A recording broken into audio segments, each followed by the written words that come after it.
자, 오늘 칠판은요. 국산차와 수입차를 다 합쳐서 망라하고 4천만 원대 SUV. 가격은 저는 일단 4천원 넘어야 되고 4,500이 이하로 들어와야 되는 거죠. 4,500 이상 넘어가면 또 5천만 원대 육박하기 때문에. 그래서 뭐 옵션을 좀 더 많이 넣은 것도 있고 옵션을 기본 옵션만 넣은 거 있는데 가장 많이 팔리는 차들만 뽑아봤어요. 소렌토 산타페도 2.2 디젤이나 2.5 터보 4W. 저는 여기 오늘 공통은 다 4WG입니다. 다 사륜이어야 돼요. 전륜이나 뭐 이런 것들은 안 쳐줘요. 풀타임 사륜을 기준으로 얘기하는 거고요. 그래서 가장 가성비와 성능이 좋은 차는 누구냐라고 했을 때, 이 노사장의 서열 정리를 보면, 이제부터는, 4천만 원대 SUV를 살 때 내가 아까 내 자리에서도 얘기했지만, 4천만 원대 차를 진짜 많이 사거든요. 그랜저부터 해서 K8부터 해서 4천만 원 전후를 많이 사는데, 이제부터 4천만 원대 SUV 고민할 필요 없습니다. 어디다가 물어볼 필요도 없어요. 오늘 칠판 라이브를 보면 어디다가 누군가한테 물어볼 필요도 없어요. 그냥 이걸로 정리가 끝나요. 진짜 완벽하게 끝납니다. 자, 소렌토와 산타페 둘이 함께 묶었죠. 휠 베이스만 살짝 다르고 옵션과 디자인만 다를 뿐 거의 비슷하기 때문에 한꺼번에 묶었어요. 자, 혼다 CR-V는 4W 모델입니다. 얘는 2000cc 하이브리드의 직렬 모토로 주로 가는 차죠. 자, 티구안은 현재 리뷰가 진행되고 있는 차 2.0 TDI 150마력짜리. 팰리세이드가 여기 어떻게 들어가냐 그런데 팰리세이드도 가격대가 옵션을 많이 넣는 분들도 있지만 대부분은 4,200, 4,500 사이를 많이 산다라고 합니다. 가솔린도 그 가격에서 옵션을 빼고 사는 분들이 있고요. 2.2 디젤. 얘는 사실 요번에 나온 거는 엔진이 바뀌었는지 모르겠는데 얼마 전까지는 구형의 R엔진, 스틸블럭 엔진을 기준으로 현재 얘기하고 있어요. 토요타 라브4도 사륜으로 한 거 2500cc의 하이브리드 직병렬. 얘가 아마 오리지널 하이브리드가 될 거예요. 혼다 CR-V 하이브리드는 직렬식의 모터로 가는 차고요. 얘는 엔진과 모터가 같이 움직이는. 자, 그리고 볼보 XC40은 2.0 가솔린. 여기 보시면 자, 국내외, 일본, 유럽, 이 스웨덴 다 들어가 있는데, 공간 활용성이나 사람들이 차를 고를 때 가격만 놓고 고르는 게 아니라 용도도 같이 놓고 보기 때문에 공간 활용성이나 여러 가지 측면이 비슷한 차들만 쫙 놓은 거예요. 이 외에 4천만 원대 또 차들이 있죠. 근데 내가 봤을 때는 가장 많이 팔리고 공간 활용성이나 차 크기나 용도가 가장 비슷하고 가장 고민이 되는 차들만 뽑아 놓은 거예요. 자, 소렌토랑 산타페는 습식 DCT 8단이 들어가 있어요. 근데 얘네들은 초창기 나왔을 때 작년 초에 제가 리뷰를 하면서 미션이 뭔가 내구성이 좀 부족해 보인다. 그리고 현대기아자동차가 처음 출시하는 미션이니만큼 분명히 미션에 문제가 있을 것으로 예상된다. 근데 아니나 다를까 몇 개월 뒤에 문제가 터졌고 그것 때문에 미션을 교환받는 분들도 있고 내구성의 말들이 많아요. 근데 여기에 들어가 있는 습식 8단 미션은 아직까지는 내구성이 완벽하게 검증이 안 됐고 초기에 작년에 여름쯤부터 생겼던 미션의 결함 문제가 어떻게 해결됐는지는 제가 사실 확인이 불가능하거든요. 근데 그런 걸 뺀다라고 하면 사실 여기들에 있는 미션 중에서 꽤 괜찮은 상위에 들어가도 될 만큼 미션의 완성도나 미션의 똑똑함, 동력 전달의 효율성 등등이 꽤 높은 점수를 받을 수 있는 미션이에요. 자, 혼다 CR-V에 들어간 모터 CVT 미션은 큰 의미가 없죠. 어차피 얘는 모터를 구동으로 해서 차가 움직이기 때문에 얘는 미션에 대한 어떤 평가를 할 필요가 없는 차예요. 미션이 없다고 봐도 될 정도로 미션은 그냥 전자 CVT로 어시스트를 해줄 뿐 미션이 큰 의미를 갖진 않아요. 자, 티구안에 들어간 습식 DCT는 사실 독일차 그러면 게트락, ZF 막 그러면서 사람들이 폭스바겐 티구안이 쓰는 습식 DCT 미션이 얘네는 DSG 미션이라는 이름을 쓰는데 일반 사람들 특히나 우리나라 사람들은 독일의 DSG 미션이 굉장히 내구성이 좋고 굉장히 똑똑하고 동력 효율이 좋고 막 이렇게 생각을 한단 말이에요. 근데 그거는 게트락 미션이거나 아니면 ZF의 미션들이 들어갔을 때고 사람들은 우리나라 사람들은 폭스바겐에서 쓰는 미션이나 엔진들이 굉장히 좋을 것이라고 기대를 하는데 사실 여기에 들어가 있는 이 습식 DCT 7단 미션은 얘네가 지금 5년에 15만의 워런티를 주는데 5년에 15만 보통의 습식 DCT 더블 클러치 미션들이 15만 정도까지는 잘 고장이 안 나요. 15만이 넘고 이제 20만 전후에서 사실 미션이 이제 뻗거나 그러면 많게는 뭐 한 150, 200만 원 가까이 돈이 들어가죠. 여기에 들어가 있는 습식 DCT 7단은 굉장히 멍청하고요. 운전하면서 울컥거림이 되게 많아요. DCT 미션임에도 불구하고 대신에 부드럽죠. 부드러움을 주기 위해서 많은 것들이 희생이 됐고 펠리세이드는 검증된 자동 8단이 들어가 있죠. 근데 이 미션은 특장점이 별로 없어요. 그냥 무난하다는 거죠. 잔고장도 별로 없고 그냥 무난한 8단 자동이 들어가 있고요. 도요타 라브4에 들어가 있는 전자 CVT는 파워 스플릿 디바이스라고 해서 PSD라고 해가지고 유성기어 세트가 하나 있고 그 다음에 구동 모터가 같이 어시스트를 해서 유성기어 이 플래닛 기어와 썬기어, 링기어 등이 있는 것들을 전기 모터가 같이 회전비를 맞춰가지고 변속을 주는데 얘도 사실 미션이라고 말하기엔 되게 애매해요. 기어 단수 포지션이 정확하게 딱딱딱 나눠져 있는 게 아니거든요. 그래서 그냥 전자 CVT라고 하면 되는데 여기에 들어가 있는 이 미션도 그닥 크게 자랑할 만한 건 아니고 얘네는 전자 CVT 미션을 걸어서 연비가 잘 나오게 하는데 주도적인 역할을 하고 있어요. 볼보 XC40에 들어가 있는 오토 8단.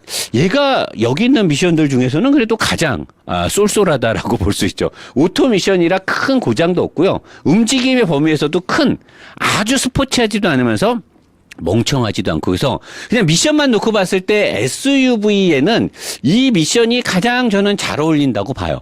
자 그리고 XC40이 차가 노사장님 되게 작지 않습니까? 근데 휠베이스를 보면 그렇게 큰 차이가 안 나죠. 물론 펠리세이드는 차 덩치가 있기 때문에 많이 길긴 한데 2700이니까 사실 뭐 산타페랑 비교해서 6cm 정도 차이 나는 거니까 그렇게 XC40이 작지 않아요. XC40이 외형을 앞쪽을 앞바퀴의 앞쪽, 그 다음에 뒷바퀴의 뒤쪽, 범퍼 부분을 짧게 만들어서 차가 작아 보이는 거지 실제로 탔을 때 그렇게 많이 작다라는 느낌을 갖지는 않아요. 자, 제일 중요한 노사장이 제일 중요하게 보는 부분이죠. 하드웨어 및 셰시 프레임. 자, 소렌토 산타페는 3세대의 확장형 서브 프레임이 들어갔어요. 서브 프레임이라고 적을게요. 자, 그리고 얘네는 앞하고 뒤에 모두 다 너클함이 알루미늄으로 돼 있어요. 그 외에는 다 스틸이란 말이에요. 제가 운전을 해보니까 3세대 확장형 서브 프레임 굉장히 차대 강성이 많이 향상이 됐고 서스펜션을 잡아주는 부분도 굉장히 세졌어요. 그리고 차체 쪽도 많이 보강이 됐기 때문에 뼈다구 하드웨어 셰시 프레임을 봤을 때 굉장히 저는 높은 점수를 주고 싶어요. 이 차는. 자, 혼다 CR-V는 여기서 플러스 업그레이드가 됐죠. 얘는 앞쪽에 뒤쪽에 너클함이 다 알루미늄 다 똑같은데 물론 서브 프레임도 똑같은데 CR-V는 너클함에 달려있는 그 맥퍼슨 스트러람을 잡아주는 홀더 부분이 알루미늄 합금으로 돼 있고 뒤쪽에도 유일하게 얘네들 중에 5링크나 4링크에 추가적으로 알루미늄이 돼 있어요. 그래서 주행 특성에서 알루미늄이 가장 높아요. 가장 사용 빈도가 높고 그로 인해서 주행 특성이 아주 고급스럽고 주행 세팅도 되게 잘 해놨죠. 그리고 뼈대나 여러 군데를 봐도 셰시나 프레임이나 하드웨어적인 부분이 사실은 소렌토보다 얘가 더 높죠. 얘가 여기서는 1등이라고 보면 돼요. 얘가 여기서는. 자, 그리고 티구안은 제가 어제 하체를 라이브로 안 한 이유가 있어요. 너무나 보여주기 민망할 정도로 문제점이 있었는데 티구안은요. 서브 프레임이 베뉴랑 거의 크기가 똑같아요. 사람들이 노사장님 장난치지 마세요 그러는데 진짜요. 티구안은 공차 중량이 1770kg입니다. 혼다 CR-V 하이브리드 차량보다도 오히려 더 무거워요. 그 다음에 소렌토랑 산타페랑도 거의 비슷하죠. 볼보 XC40하고도 비슷하고 토요타 라브4보다도 무거워요. 근데 티구안은 엔진과 미션을 잡아주는 서브 프레임이 보통 차들이요. 이렇게 차가 이렇게 있잖아요. 그러면 여기 바퀴가 있고, 바퀴가 이렇게 있고, 여기에 엔진하고 엔진, 그 다음에 여기 이제 미션이 이렇게 붙어 있을 거 아니에요. 그러면은 요렇게 잡아주고 앞쪽으로 이렇게 서브 프레임이 나가요. 그 요거를 제가 지금 확장형 3세대 서브 프레임이라고 하는 거예요. 앞까지 이렇게 나가서 앞에도 전방 레일하고 이렇게 연결이 돼 있고 위쪽도 위쪽에서도 나가는 게 있고. 근데 이 이 티구안은요. 요거랑 똑같이 지금 차 크기가 거의 비슷하거든요. 요거랑 똑같이 봤을 때 서브 프레임이 요만해요. 요게 다요. 이 큰 차체에 요만한 서브 프레임이 다요. 그래서 얘는 주행을 해보면 서브 프레임이 엔진 미션을 잘 못 받들고 있다라는 걸 바로 느낄 수가 있어요. 그리고 고속 주행을 할 때 서스펜션을 잘 못 잡아줍니다. 왜? 서브 프레임이 작고 서스펜션은 서브 프레임에서 나가게 돼 있잖아요. 그래서 고속 주행을 할 때도 티가 나고 속도가 한 120 정도에서 달리다가 요철 구간이나 도로가 좀 파여 있는 데를 지나면 덜컹하고 전체 하체가 흔들리는 게 느껴질 정도로 서브 프레임이 딱 배뉴만한 게 들어가 있어요. 팰리세이드도 마찬가지로 2세대 확장이 되지 않은 앞으로 이렇게 요 뼈대가 앞으로 나가지 않은 일반적인 서브 프레임을 써요. 얘도. 근데 얘는 IG 그랜저가 2016년에 처음 나왔을 때 일반적인 서브 프레임이죠. 확장형 서브 프레임이 아닌 2세대 서브 프레임인데도 불구하고 하드 포인트들을 잘 잡아놓고 세팅을 잘해서 그렇게 물렁물렁하게 크게 문제점으로 제가 지적을 안 했어요. 그리고 알버트 비어만 형님이 세팅을 되게 잘했죠. 자, 팰리세이드는 세팅을 잘하긴 했는데 차가 커요. 차가 굉장히 크단 말이에요. 그 중량이 무겁죠. 그래서 얘는 제가 달리는 차는 아니라 그랬잖아요. 그래서 늘 말하는 게 사람들한테 제가 그러잖아요. 팰리세이드 좋아요. 사. 대신에 달리면은 사지 말라.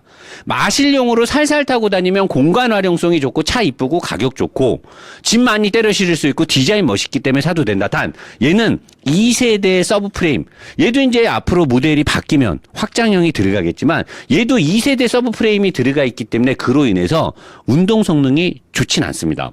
하지만 살살 달리긴 되게 좋죠.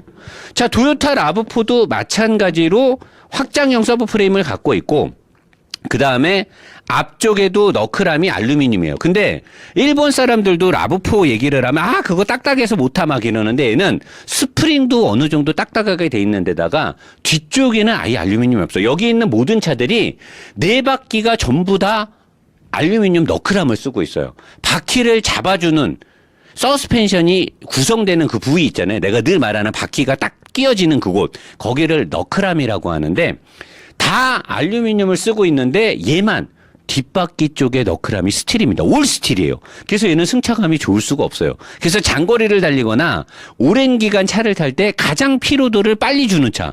티구안은 부드러운데 요잉 피칭이 심해서 멀미가 나는 거고 얘는 딱딱하기 때문에 운전자한테 피로를 주는 차요.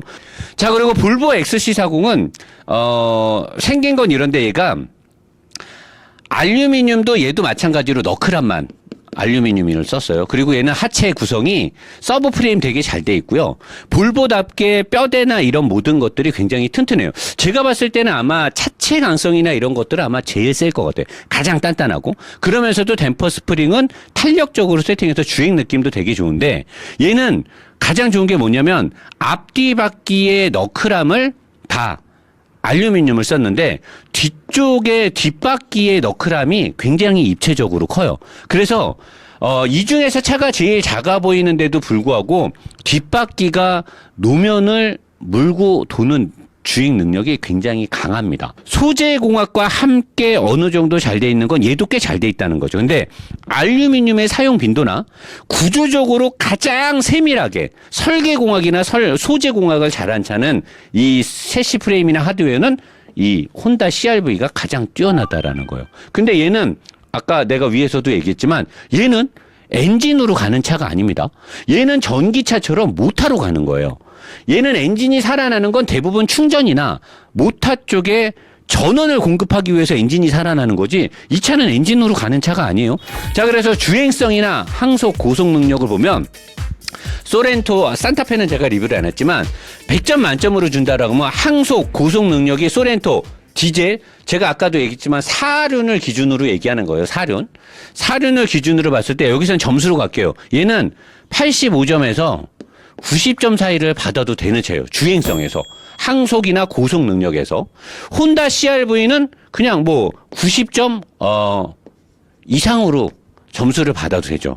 티구안은 주행성이나 항속 고속 능력이 제가 봤을 때는 70점 이하로 가야 70점도 얘는 엄청 많이 준 거예요. 왜냐면 지금 제가 이 티구안 오너분들이 독일 감성 그러면서 엄청 단결이 잘 되더라고. 분명히 나를 공격할 게 뻔해. 저는 사실 여기다가 50점을 주고 싶어요. 근데 50점 주면 분명히 아마 난리가 날 거야. 나 그냥 노사장 저 새끼 어쩌고 저쩌고 너는 무슨 차냐. 그래 나 BM 탄다 이씨 아주 그냥. 그건 아니고요. 죄송합니다. 제가 티구안 여러분들, 오늘 동호회 분들을 뭐라고 할 게 아니고, 진짜로 티구안은요, 제가 오늘 고속주행했는데, 너무나 사실 좀 잘못된 게 맞아요. 그러니까, 오너분들 너무 열분하지 마시고, 분명히 잘못된 거 맞습니다. 개선이 돼야 되는 거예요. 자, 팰리세이드 역시, 주행 항속하고 고속 능력이 별로 좋진 않죠. 얘도 그냥 한 75점 정도, 플러스 마이너스 오차 범위는 3점대에서 왔다 갔다 한다고 보면 되고, 토요타 라브4도 고속 항속 능력이나 주행성이 그렇게 높진 않죠. 얘도 마찬가지로 그냥 75에서 한 뭐 77점 사이 주면 될 것 같아요. 왜냐면 스틸의 사용 빈도가 너무 많기 때문에 운전자한테 지속적으로 스트레스를 준단 말이에요. 자, 그리고 볼보 XC40은 차는 작아 보이지만 실질적으로 별로 안 작다고 그랬죠. 휠베이스가 그렇게 작은 차는 아니에요. 고속 항속 능력 나쁘진 않습니다. 근데 특유의 볼보가 다른 차들도 그랬듯이 누구야? 85, 90점 누가 그래? 볼보는 그 정도 안 나와. 볼보는 S90도 S60도 그렇게까지 점수가 많이 나오지 않아요. 고속 주행 능력이 그렇게 좋진 않아요. 볼보는 그냥 제가 좀 후하게 줄게요. 82 플러스 마이너스 오차 범위 1점 정도 주겠습니다. 볼보 XC40이 그렇게 고속이나 항속 능력이 좋은 차는 아닙니다. 자, 그러면 시내 주행으로 가볼게요. 시내 주행. 시내 주행은 소렌토 산타페 뭐 점수 그대로 받아도 돼요. 여기서 뭐 번할 거 없습니다. 그대로 점수 가도 됩니다. 자, 혼다 CR-V 시내 주행 가면 얘 마찬가지로 얘도 90점 뿌려. 얘는 오히려 점수가 더 높을. 근데 가끔 차의 구조적인 걸 모르는 분들은 왜 이렇게 엔진이 자주 들어오지라고 하는데 엔진이 구동을 하는 게 아니라 발전 용량을 하기 위해서 계속 들어오는 거고요. 티구안 시내 주행 가면 티구안도 시내 주행에서 보면 85점. 플러스 마이너스 3점 정도 받아도 됩니다. 시내만 주행한다고 하면 티구안도. 근데 시내 주행을 하다 보면 미션이 덜끄덕, 덜렁덜렁, 덜렁덜렁 그런 거를 느끼게 돼요. 그래서 미션 때문에 아마 점수를 조금 더 빼야 될 것 같아요. 좀 빼자. 85점 주기에는 미션이 덜렁거리는 게 있으니까 82 플러스 마이너스 3점을 주도록 하겠습니다. 팰리세이드 시내 점수 높죠. 아주 높죠. 85에서 얘는 95점까지 줘도 돼요. 팰리세이드는 뭐 미션이 자동 8단인데다가 그냥 스스스스 다니기에는 뭐 어차피 프레임도 그렇고 모든 부분에서 내가 그래서 시내 주행 자주 하고 마실만 다니는 분들은 팰리세이드 사러. 차 크지, 모양 빵빵하지, 실내 크지 막 그러니까 팰리세이드 괜찮아요. 토요타 라브4 시내 주행하기엔 나쁘진 않죠. 연비도 잘 나고는데 얘도 스틸 빈도가 많긴 하지만 속도가 빨라지거나 뭐 덜컹덜컹하는 게 없다라고 하면 사실 승차감이 나쁜 건 잘 모르니까 얘도 시내 주행 많이 한다라고 하면 85점 정도 주면 될 것 같아요. 볼보 XC40 시내 주행하기에 와방이죠. 진짜 좋아요. 저는 댐퍼랑 그거를 볼보가 낮은 속도에서 시내를 다니기에는 전차종이 다 좋아요. 볼보는. 얘도 90점. 플러스 마이너스 5점을 줘도 될 정도로 시내 주행 점수가 아주 높은 차입니다. 자, 그다음에 실내 편의사양 공간 활용성. 이거는 여러분들이 잘 알 거예요. 사실 저는 실내 편의사양하고 공간 활용성만 본다라고 하면 팰리세이드가 1등이죠. 실내 편의사양하고 공간 활용성. 얘가 2등입니다. 얘네가 2등이에요. 그 다음에 혼다 CR-V 토요타 실내 편의사양, 티구안은 편의사양 거의 없죠. 혼다 CR-V도 얘네는 편의사양을 말하기에는 쪽팔린 차들이고요. 토요타 라브4도 뭐 별볼일 없죠. 그냥 별볼일 없고. XC40도 실내 편의사양은 좀 좋을지 몰라도 공간 사용이 그렇게 크진 않기 때문에 얘도 그냥 쏘쏘. 그래서 실내 편의사양과 공간 활용성은 역시나 옵션의 제왕 현대 기아 자동차. 팰리세이드 1등 따먹고 2등의 산타페랑 소렌토 당당당. 근데 3등이 산타페죠. 3등. 왜냐? 산타페가 소렌토보다 실내 공간 활용성은 약간 뒤처지고 있으니까요. 가장 대한민국에서 전 세계에서 가장 많이 사는 차예요. 요새는 SUV가 세단보다 더 많이 팔려요. 4천만 원대. 가족이 다 쓸 수 있고 혼자 쓸 수도 있고 연인이 타게 모든 것들을 충족할 수 있는 차란 말이에요. 그래서 가장 판매량이 많아요.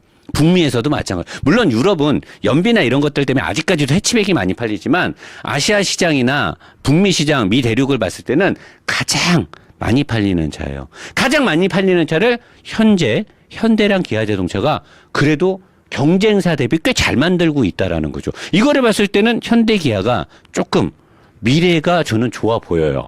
이렇게 전기차도 만들어 보라는 거죠. 그 말도 안 되는 EGMP 갖고 개지랄 연병 떨지 말고 이렇게 정성스럽게 분명히 여기도 알버트 비어만이나 피에즈 라만 형님의 기술이 들어갔을 것으로 저는 봐요. 능력 있는 용병을 데려다가 잘 활용을 하라는 거죠. 잘 만든다고. 저는 여기서 노사장은 무슨 차 사라? 저는 소렌토 4WD 4,200만 원짜리 차를 살 것 같아요. 옵션 많이 넣고 싶진 않은 거죠. 난 이거를 사고 싶단 말이에요. 왜 그 칭찬했던 CRV나 저거 인테리어를 나는 도저히 용납을 못하니까요. 운동 특성만 봤을 때는 좋은 거죠. 자, 여러분들 그러면 이제 누군가가 여러분들한테 4천만 원대 우리나라에서 가장 많이 사는 차, 가장 많이 팔리는 차라니까요. 누군가가 여러분들한테 야, 나 4천만 원대 SUV 살려고 하면 대부분 산타페 소렌토 막 그런 거잖아. 스포티지 투사는 아니에요. 걔는 아닌 것 같아요. SUV 산다 그러면 이걸 기준으로 여러분들이 얘기해 준대요. 오늘 내용 되게 좋죠? 자리에 가서